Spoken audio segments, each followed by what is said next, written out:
So I literally just sat here and recorded a 38-minute live for YouTube to tell me error occurred. I think that was the best video that I had ever done, and I'm really ticked off about it, okay? Now I have to try and do this all over again, which really frustrates me because I really need to be in there packing.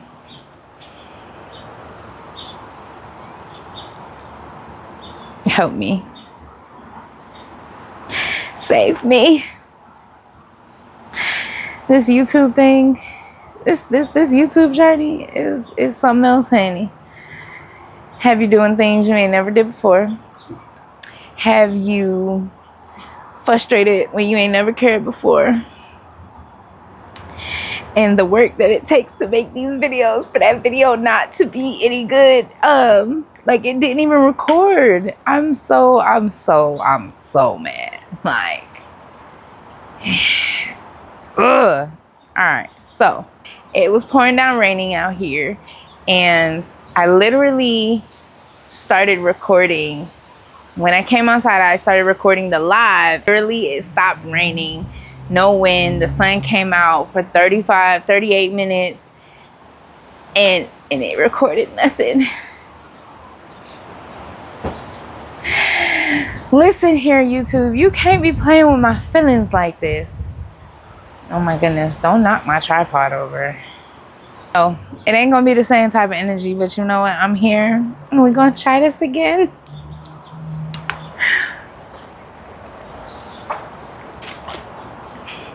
We're gonna try this again.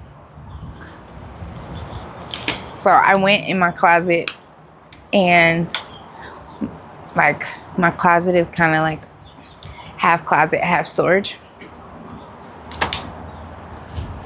And so when I started pulling stuff out, and I started to get overwhelmed because I found some kid stuff that I bought for my kids and they didn't want, and I meant to give it away, which some of it I did actually. I meant to give all of it away, but I only gave away some of it apparently because I just found all of these Discovery toys in my closet.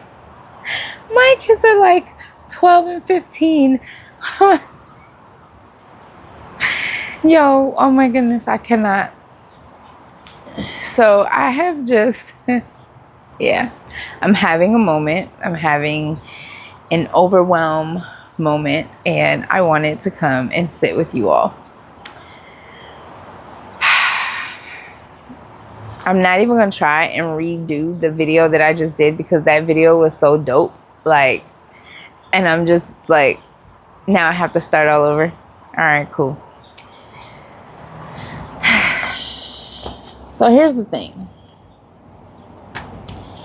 I am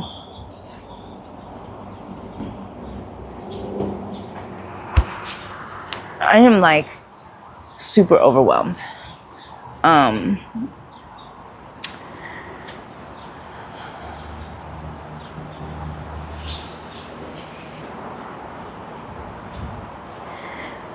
Okay, so I don't even know where to start at this point anymore. So in the last video, I was talking about the parts of change that nobody talks about. See, it's nice to come on here on any social media platform and post the highlights. But at the same time, I feel like nobody talks about the parts of change that happen in the in-between of those highlights. With good comes bad, and with bad comes good, because you wouldn't know good without the bad, and you wouldn't know the bad without the good. I appreciate people who show the process, because in my brain, I'm like, well, how did you get from A to B? What steps did you take? What route did you take? How did you do this? How did you do that? Like, I'm a questions person. And so the things that I wish someone would have told me when I was in like high school, middle school, like instead of doing, like, we had all home ec classes. So instead of doing home ec where you send me home with a baby, you should have been sending me home with a bill on how I was going to pay that bill, finding a way to make money or have income coming in without having a job. You should have been sending me home with a ledger so that I would know how to calculate my bills and expenses. Like, when I went to school, they didn't have that. And they may have it now. They don't teach that to my kids, but they may have it now, but they didn't back then. And so the things that I've had to learn on my own, which I've been on my own since I was 16, the things that I've had to learn on my own just would have been nice to have that assistance. And yes, I know that they teach some people and don't teach others. That's a topic for a different day. When I tell you that my life has been falling apart at the seams, I really mean that. And I'm sorry for the shaking, guys. The wind is blowing really hard. Hold on.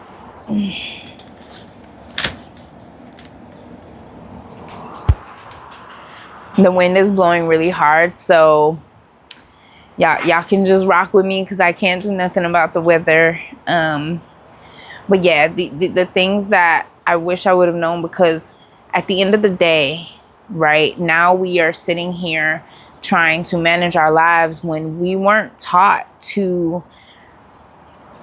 live. We were taught to work to live. We weren't taught to enjoy our lives. We were taught to work it away. I've never really liked the corporate side of working, which is why I did the jobs that I did.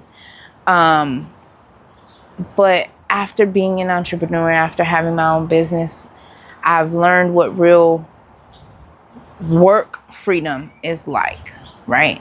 Because in anything you have to work. The same work that I'm going to a job and I'm putting work into somebody else's business, I could be doing my own business and putting work into my own, right? But we're taught to work for other people, not for ourselves.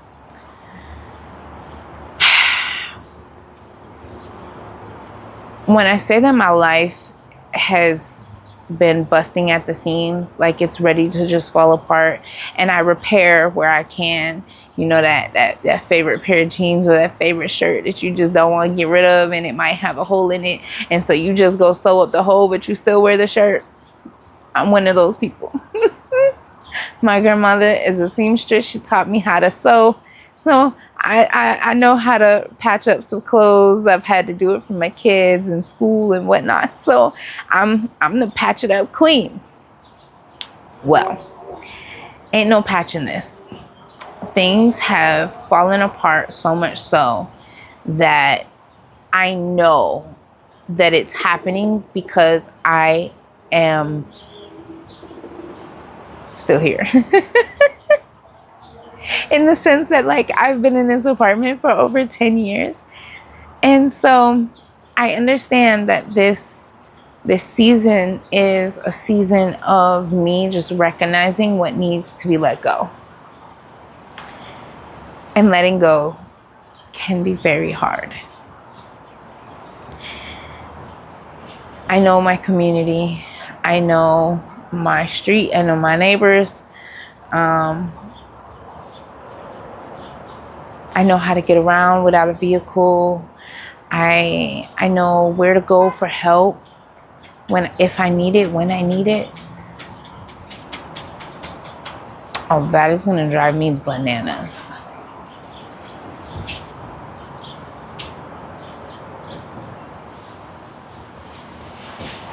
I have one of those spin things, like for the wind. I don't know what they're called. Well, I do, but I can't. My brain is not. I need to stay focused. ADHD. And it was doing something in the background. It was hitting something and it was bothering me. So, but yeah, I know that it is. I'm in a season where I am realizing that the things around me are falling away, not to hurt me, even though it does hurt me mentally, emotionally, it hurts me. But spiritually, I've already checked out.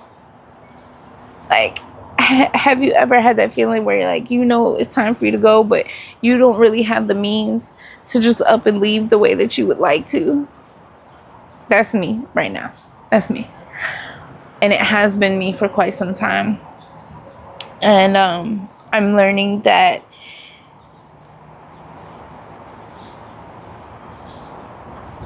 my sense of perfectionism holds me back from doing a lot of things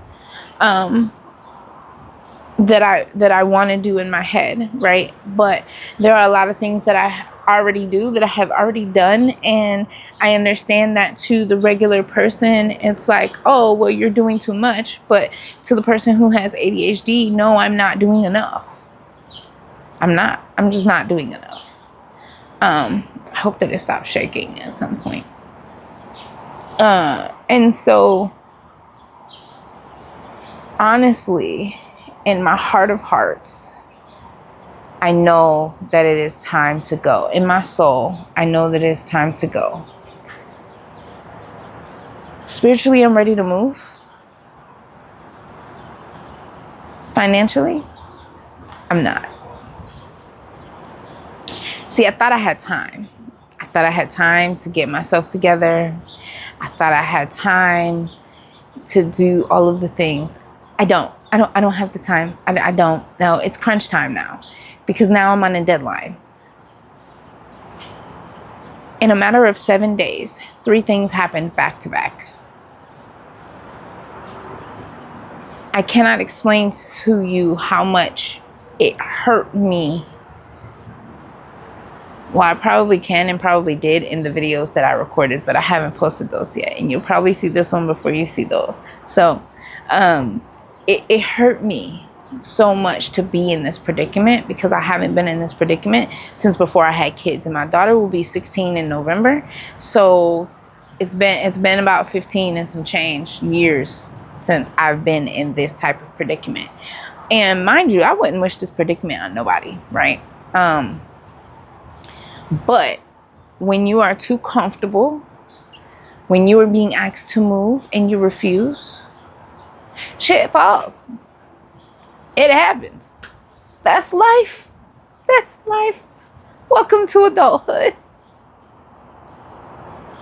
Welcome to adulthood, where we work ourselves into the ground to provide for everybody else. And we ended up neglecting ourselves and self-abandoning and all of the things, right? Just to be able to live. And it's messed up. I'm an 80s baby, and I was bamboozled. I was sold this dream, this lie, that if I work hard enough and long enough, that my life would be perfect. That my life would be comfortable.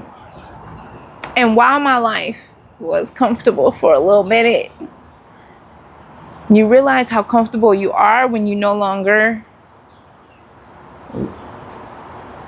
subscribe to the same things. And by that I mean, when you start to change, everything about you changes. Your clothing, your hairstyle, your home, right? I can't tell you how many times I've redecorated, I've rearranged in my house. And while that is fine, right? There's nothing wrong with that. You eventually outgrow your environment. And when you outgrow your environment and you still choose to stay, what you tell the universe is, or what you tell God is, I don't want any more. I'm good with this. I'm grateful for this. And while we can be grateful, we can also ask for more. Having money was seen as a bad thing, right? Because, oh, bad people have money, and yes, there are some people who have money that they squander, right? And they do bad things with. But we can't worry about those people. We have to worry about us. And so when we look at us and we're like, oh, okay, well, I'm grateful and I'm content. All right. At least you know that you're grateful and content. But I'm talking to the people that's grateful and they want more. And they still know, that they still have the opportunity for more, right? I have always been the type of person that I knew that my life is meant to be more. I literally right now could walk into a store and without even trying, I can pick up probably the most expensive thing in the whole fucking store. It used to irritate the hell out of me because I'm like, why would this it's a thing, and it happens everywhere that I go. I will pick up something and the price tag is just outrageous, and I'm just like, how did I have the life that I have if this is what is being presented to me? And back then I didn't understand that it was because I can have more. God was showing me that there is more out there. But I was like, no, I'm content where I'm at. And so I'm going to go. And no, God's been showing me for a while now. And I haven't been listening. And I'm just being honest with y'all. I'm being open and I'm being vulnerable because we need to know that it is okay to want more. It is okay to ask for more. Yes, I love what I have. I appreciate what I have. I'm thankful for what I have. Every day I wake up and I have a roof over my head. I have food in my stomach. I have clothes on my body. I have electricity. I have hot water. I have a washing machine and a dryer. I have. Thank you. And I would like something else now. I have done my time with this thing. I have outgrown this thing. I would like to move on now.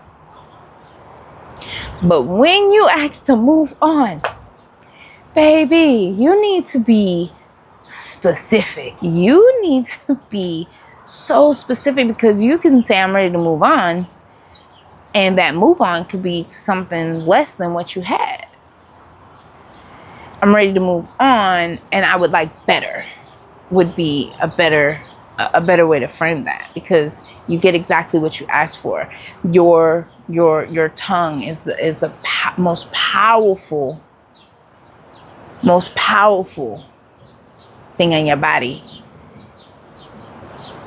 What you say comes to fruition, whether it's now or 10 or 15 years from now, it comes to fruition. How you talk to yourself matters. If you're telling yourself, I can't do this and I can't do that and I can't do this and I can't do that, then your brain believes you, because it hears everything that comes out of your mouth. Everything that you listen to, your brain soaks up. Everything that you watch, your brain soaks it up. And so you know what? It feeds you more of that. It feeds you whatever you are subscribed to. It feeds you more of what you're subscribed to. And it's so funny because they talk about this algorithm on YouTube, and I'm like, well, the algorithm in YouTube is more like more like life than we think, because the algorithm will send you recommendations or show you things based on what you've already looked at, right?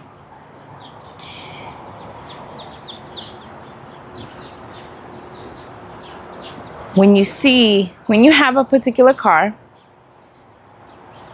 and then, well, you get a particular car, and then all of a sudden you're seeing that particular car everywhere. You talk about a particular thing, and then all of a sudden you see that thing everywhere. It happens more instantly than we think it does, right? And so in this season where I am being tried, in this season where I am being fortified, I'm not perfect. I'm not going to be perfect, and I don't ever want to try and be perfect, because perfect means inauthentic. Perfect to me is imperfection. I am perfectly imperfect, and I love that. I love that for me, right?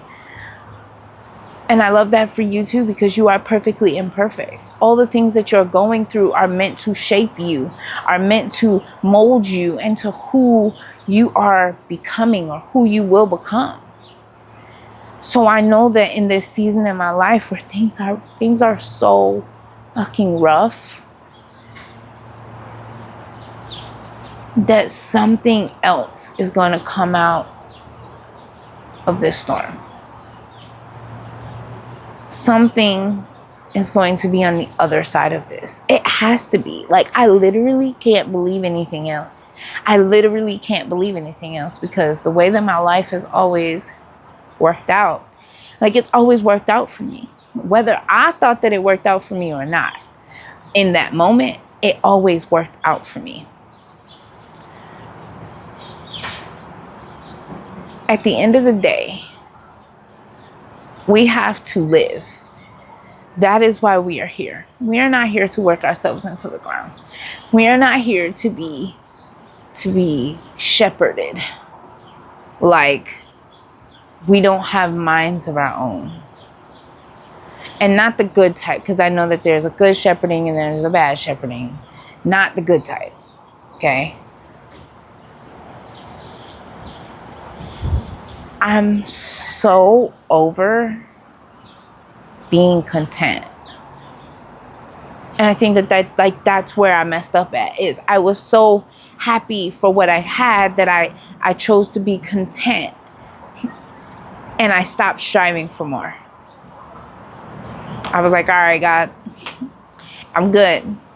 I'm good. This is where I get off at. And for almost 12 years, God was like, all right. I tried to move back in when the pandemic happened.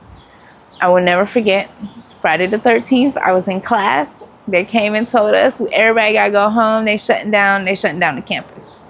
We didn't know what was going on. Started talking about COVID. And I was like, with COVID, my nephew got diagnosed with COVID the previous September to November. I was like, COVID has been here for a minute. Why are they just now talking about this? And so I ended up stuck here. And I was pissed. I was pissed that I was stuck here. I was like, my family is all down south, and I wanted to go down there and live well, and you know what I mean? Like, I'll have a place and everything. I was pissed. I didn't understand that I was being fortified. I didn't understand that I was being put in the fire because there were lessons that I needed to learn. I was wondering, why am I here by myself? Me and my kids, we don't have no family here. I don't have any friends, not real friends, because I had cut everybody off because nobody was there for me after my accident. And when shit hits the fan, you really learn who's in your corner. And so I was very bitter for a couple years between my accident and being stuck. What I felt like was stuck here was livid. It's livid. All right. But I soon learned that my calling is bigger than what I thought. That my mission is more than what I thought it was.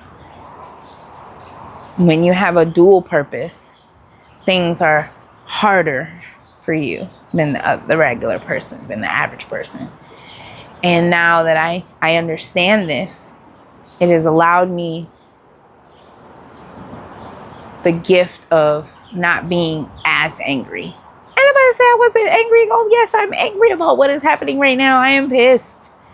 But I understand that it is all working in my favor. I understand that God is going to place things and people and resources in my life that I need when it is time and not a minute before.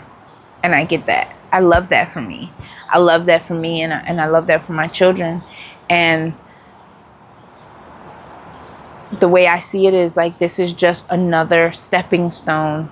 This is just another mountain that I have to get over, because when I get to the other side, I can turn around and tell the people that are on the other side of that mountain where I just came from how to get to the other side. I understand that there is a mission, and I understand the assignment.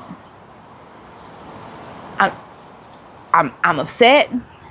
I'm frustrated. I'm angry. I'm sad. I'm anxious. I'm depressed. I'm all the things. And yet I still know that everything will work out for me. I explain to people what I'm going through, and they're like, how? Like, how are you not walking around here feeling depressed and anxious?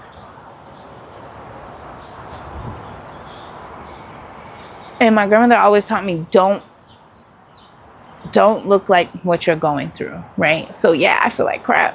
I'm not gonna look like crap. There might be days where I ain't got my hair done, you know what I'm saying, and I'll throw on one of these, or I don't feel like wearing no jewelry, and I won't wear my jewelry. But that's just out of me just not wanting to do it that day. It's not me saying, oh, well, I'm giving up on my life. I've done that too. I've been there before too.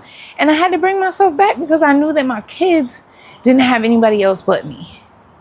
So when you don't have blood family in the state and something happens to you, if you don't have a will or something, then your kids go to the state. They're awarded the state. And I was like, ain't no way in hell.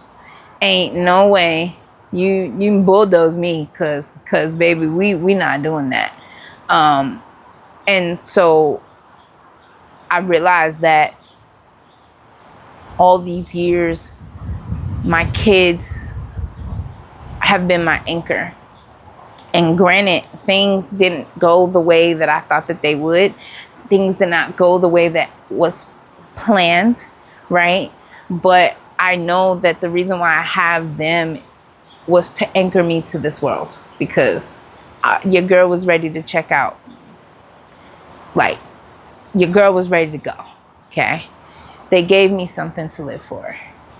And when I follow the details back, I realized that when I decided to live for them, when I decided, because my daughter came first, when I decided, all right, I'm gonna tough this out for my child, I also gave up my dreams of doing anything else outside of taking care of my child. And so while I have been doing the bare minimum up until like the last 10 years, I was doing the bare minimum in my life. And now that I have the understanding that I have, I am anxious. I am anxiously excited for the next step. I am anxiously excited for the next rodeo, because I know,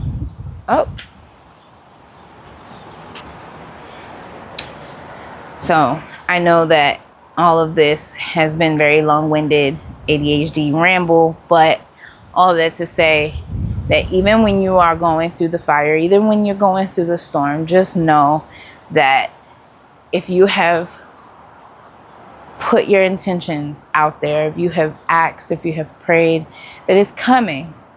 You just gotta stick in there. You have to wade the water until it comes. And our time is not, our time is a construct. And so we have to know that it might take time for what you ask for and receiving what you ask for. Oh, I'm so mad about that first video. That video was good, y'all. Anyways, I will see you all tomorrow.